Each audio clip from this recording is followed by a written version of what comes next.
umaga. Nandito tayo para i-unbox ang isang product, um, motorcycle accessories. Hindi lang siya pang forma, pero good to have. Um, ang product na to, ang main focus is safety sa mga rider. Ano ba yung mga safety features na kailangan ng mga rider? Wala kang way na makita ang likuran mo kung hindi ka lilingon o hindi ka titingin sa side mirror mo. Alam naman natin na ang side mirror ay may mga blind spot. Limited pa rin siya. Kailangan mong i-angulo yung ulo mo, posisyon mo yung katawan mo para mas kita mo yung nasa side mo. Pero syempre, pag tumatakbo ka, nag-ride ka, mahirap para sa isang rider ang galaw ng galaw, tingin ng tingin sa side mirror. Kaya itong product na to, malaking tulong para sa mga rider na kagaya ko. Hindi na siya bago para sa atin kasi matagal na natin naririnig to sa mga 4 wheels. Ang technology nila, bago sa motorsiklo, pero hindi ganun kabago o matagal na meron sa mga 4 wheels. Ngayon, introduce ko ngayon si Chigi. Pero ang tamang pronunciation daw ay Chigi. Pero kung mali man yun, pakicorrect na lang din ako. Gamitin natin yung sinabi sa atin ni Apple ng M2 Motorcycle Garage. Ang tamang pag-pronounce ay Chigi. Shoutout pala kay Apple ng M2 Motorcycle Garage. Start na natin. Ang product na i-introduce ko ngayon sa inyo ay si Chigi.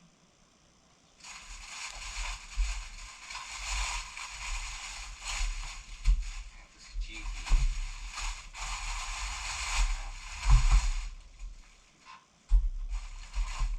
Chigi AI O-5 Lite Motorcycle Smart Riding System. Ito yung unbox natin. Ang kinuha natin combo, kaya may mga kasama pa siyang ibang mga items. Ngayon, para saan ba to? Bakit ba kailangan ko ng ganito? Sa mga nagra-ride, alam natin na, o nagmumotor, hindi lang nagra-ride, nagmumotor, alam natin na limited ang vision natin pag nasa motor tayo. Paano ko nasabing limited? Kasi, halimbawa, gusto mong tingnan yung nasa likod mo. Kaya mo bang gawin yun ng basta-basta? Tumatakbo ka, tapos lilingon ka ng ganun. Delikado yun. Kasi pagbalik mo, baka naka-stop yung sa harapan mo na sakyan, bangga ka. Okay lang kung mabagal. E paano kung mabilis ka? Right? O, ang mga rider, nagdadrive ng motor, limited visibility. Limited ang vision natin sa mga side. Kahit sabihin mo, 120, kasi hindi mo pwedeng sabihin na 180 degrees ang view mo eh. Kung minsan nga, pag nagdadrive ka, bago ka lumiko, gagawin ka muna kasi hindi mo naman kita.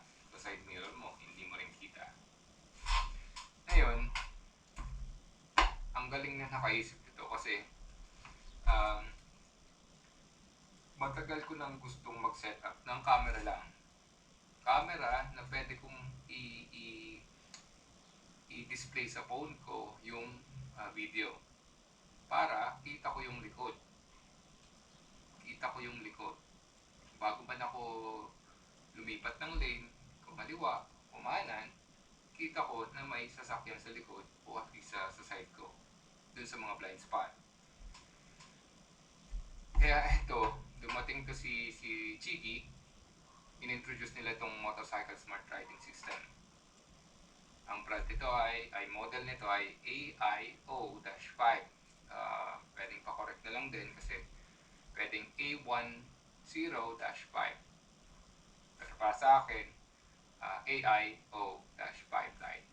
Ito yung um, model niya. Hindi ko lang na-confirm sa kanila, sa GE, kung paano ba binabasa talaga ito. Ito yung main unit ni GEIO-5 Lite. Smart Riding System. Ang sabi dito, ito yung capability niya. Wireless monitoring, driving recording, blind spot monitoring, waterproof and dustproof, notification push, anti-shake, anti-shock, data overlaying, music to control, parking guardian, digital stabilization, tire pressure monitoring, remote control. Dun sa nabanggit ko, ang pinakagusto kong features ito ay blind spot monitoring. Kasi yung nasabi ko kanina, limited ang vision natin pag nagra-ride. Eto, makakatulong to para bago ka lumiko, i-alarm ka. Sabihin may sasakyan sa likod mo, sa gilid mo, mapipigilan ka ngayong lumipat ng lane. Instead na ilayo mo pa yung mata mo sa harapan mo at titingin ka sa side mirror o mas ililingon mo yung ulo mo, dito ka na lang titingin sa screen. Eto, may screen to. Hindi lang to camera, may screen na kasama to. Para siyang head unit. Parang head unit na din siya. Isa pa na gusto ko dito, etong tire pressure monitoring. Ang laking tulong nito. May iwasan mo na running flat ka o running on flat dahil dito tire pressure monitoring. Ang gandang features nito. Sobra. Ang dami kong nakikitang product sa market na nagbebenta ng tire pressure monitoring, pero mas gusto ko sana yung andun na lahat, kompleto na. Isang monitor na lang titignan mo para makita lahat ng information na to. Hindi na yung isang screen para sa blind spot, isang screen para sa tire pressure monitoring, isang screen para sa recording, at kung ano ng screen pa. Baka naman mapuno yung handlebar mo ng kung ano ng screen. Kaya ito, kagandahan nito, andito na lahat. Yan. May option sila na bumili ka ng kit lang. Ito. Pero may option din na bumili ka ng combo. Ang kinuha natin combo, may kasamang ito nga, remote control. Meron din tayong screen protector, gawa rin GE. Ito yung tire pressure monitoring sensor na valve cap type.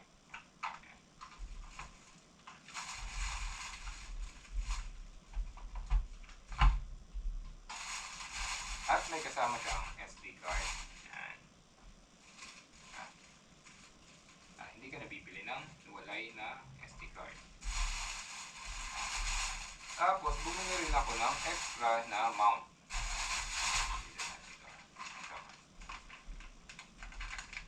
Hiwalay ito, hindi ito kasama sa combo. Hiwalay na purchase to. Ang tawag nito ay stem work mount. Kasi sa motor ko na Ninja 1000, wala siyang extra na ang handle niya asin talagang saktong-sakto lang. Wala nang mga space dun sa gilid. Wala ka nang paglalagyan ng mount para sa unit na to. Kumuha rin akong extra nitong mount, stem fork mount, kasi si Ninja 1000 wala nang space dun sa handlebar niya. Yung kasama daw nitong kit ay pang handlebar. Ngayon, ang compromise ko dito, tatanggalin ko yung padlock ko na stem port mount. Kasi ang purpose ko naman ito ay huwag ko nang gamitin yung phone ko. Ito na ipapalit ko kasi um, kasama sa features niya na may mirroring. Ito lang yung kasama. Main unit, control, valve cap, nandito yung sensor, isang SD card na 128, at screen protector. Yan. Siguro unahin natin to. Control. Ito, hindi ko na bubuksan to kasi SD card na naman to. Nakikita naman kung ano yung tsura ng SD card. Ito ay screen protector para lang yung tilo-tilo. Ito, hindi ko na rin bubuksan kasi mount lang naman siya. Pero ito, tingnan natin kung anong laman nito.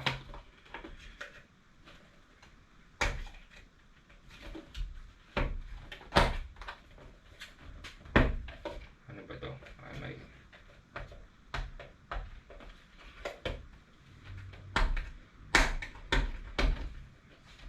Hindi ako masyadong magaling sa pagbubukas ng maayos ng box kasi lagi ko binawasak agad talaga. Ngayon, syempre, ayusin natin.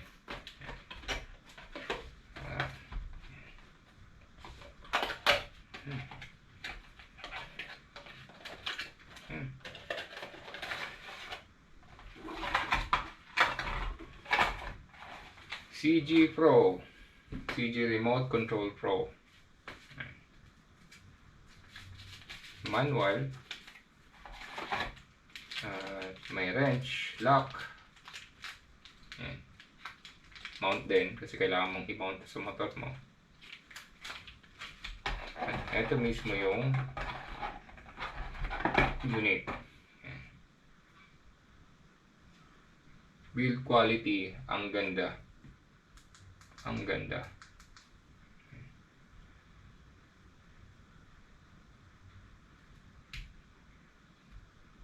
Rechargeable din siya. Built-in battery. USB Type-C ang cable niya. Charging cable. Ayan.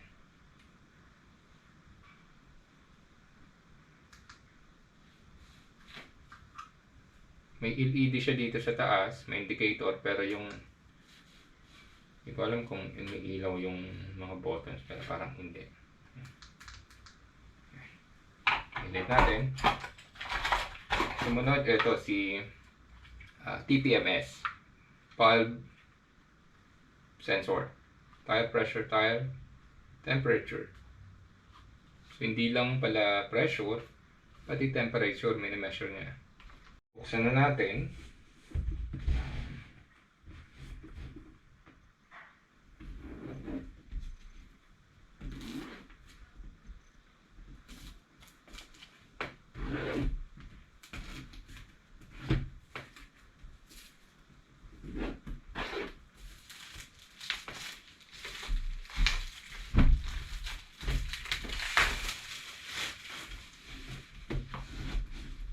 GD AIO-5 lights.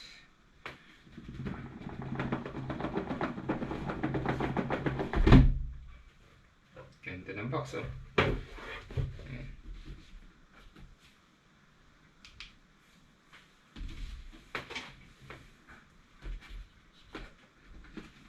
Sa loob, bukas natin ang box. Ito yung bubungad sa atin.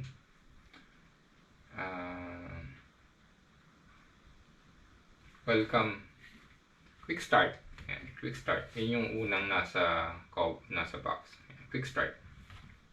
Chigi. Next ay checklist. Installation setup. Installation guide. Dito lahat. Ayan, doon sa mahiling mag-DIY, sobrang dali lang ikabit nito. Sobrang dali lang nito kasi malamang yung mga harness nito, plug and play na lang, susok-sok, lalagyan mo lang ng power. At ito na yon. Yan. Ito na yung main product. Ito yung pinaka main item. Eto na si AIO-5 Lite. Ang ganda. Nahin natin to. Sikapit.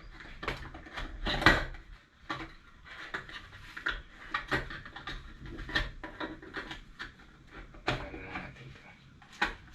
Yan. Eto si Chigi. Ganda ng build quality. Waterproof to all weather. Kahit mabasa, merong nito, merong demo na binabad nila sa tubig. Pwede ko naman gawin yon, pero next time na lang siguro. Pero yun yung sabi nila. Yung product nila mismo ay waterproof. At ito yung connecting wire dun sa likod. Ayan.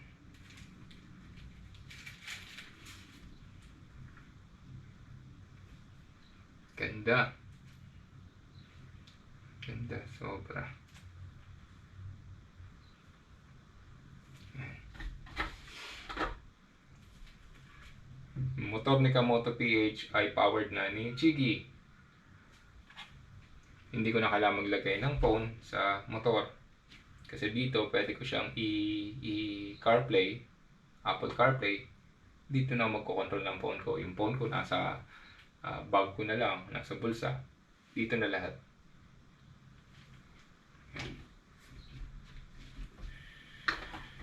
At camera, hindi ko na itatanggalin ito yung mga camera niya.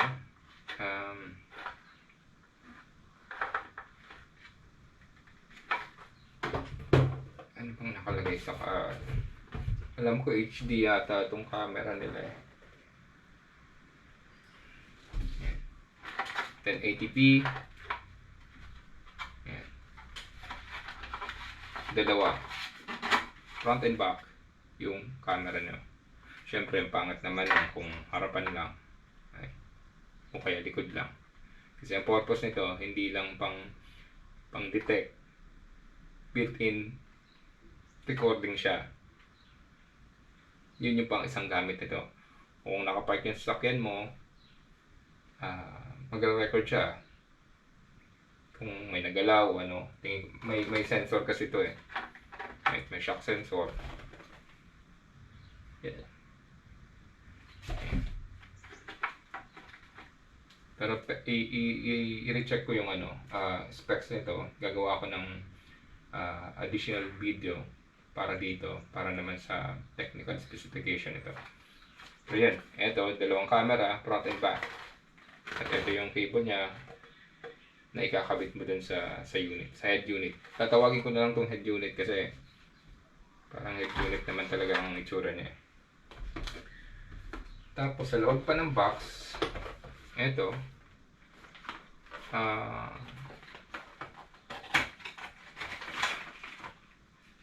ang wire. Uy, may kasamang keychain. Keychain, GPS. Sorry, GPS pala to. GPS cable. Ito ang harness papunta dun sa battery. Ito yung laman ng isang box. Tingnan natin yung isa.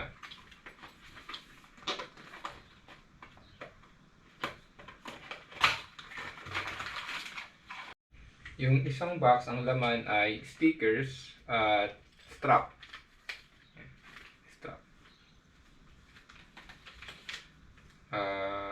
Double-sided tape, 3M. Tools, Allen wrench and Allen screwdriver.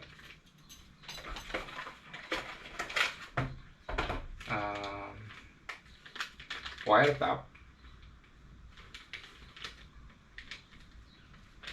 Ano ang tawag nito? Zip tie. Ito yung kasama niyang mount. Yan yung ilalagay mo sa handlebar. Pero problema nung sa atin, yung Ninja 1000 natin, wala nang space na paglalagyan ng handlebar version ng mount. Kaya kumuha tayo ng stem port mount. Okay. Ito yung nilalagay dito sa loob ng mount para dun sa type ng handlebar nyo. Kung malapad, manipis, papalit-palitan nyo. Ito yung gagamitin. Yan. Yun yung laman ng box. At ito ulit, si Chigi AIO-5 Lite Motorcycle Smart Riding System. Ayan.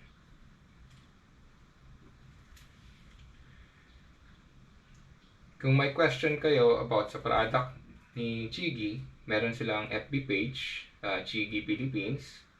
Pwede nyo rin i-contact si M2 Motorcycle Garage kasi doon natin nakuha to. May katanungan about sa product o ano man, paki-contact na lang si Chigi Philippines or si M2 Motorcycle Garage. Salamat! Next content natin ay review and feedback na din. Thank you! Kamoto PH, over and out.